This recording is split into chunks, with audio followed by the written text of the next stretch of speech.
Hello, welcome to mangle story. ఎలా ఉన్నారు? అందరూ బాగున్నారా? ఇవాళ మీకు ఒక స్టోరీ చెప్పాలండి. మా ఇంట్లో మా బావగారు యూపీఎస్సీకి తయారవుతున్నారండి. యూపీఎస్సీ అంటే తెలుసు కదండి, సివిల్ ఎగ్జామ్స్ ఇస్తూ ఉంటారు. దానికి తయారవుతున్నారని ఎప్పుడు నాకు ఏదో క్వశ్చన్లు అడిగి ముప్పు తిప్పులు పెడతారండి. నాకుతో ఇలాగే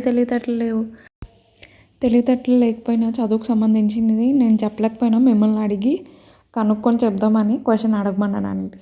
క్వశ్చన్ ఏం అడిగారో తెలుసా అండి? బంగారం షాప్లో దొరకని బంగారం ఏది అని అడిగారండి. మీకేమన్నా తెలుసా అండి? ఆలోచించి చెప్పండి. ఈ లోపల నేను ఈ రెసిపీ చెప్తాను. ఒక ప్యాన్లో ఆయిల్ వేసుకొని కొంచెం గార్లిక్ ముక్కలు సన్నగా కట్ చేసుకొని వేసుకోండి.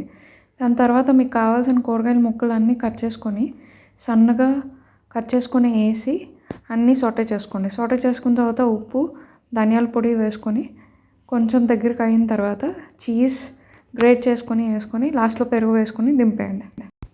దాని తర్వాత ముద్దగా కలిపి పెట్టుకున్న చపాతీ పిండి ఒక చపాతీ చేసుకొని చపాతీ పైన కొంచెం పుదీనా చట్నీ రాసుకోండి. తర్వాత ముందుగా రెడీ చేసి పెట్టుకున్న గ్రేవీకి మధ్యలో స్ప్రెడ్ చేసుకొని రోల్లాగా చేసుకొని మీ రోల్కి ఆస్వాదించేయండి. అంతే.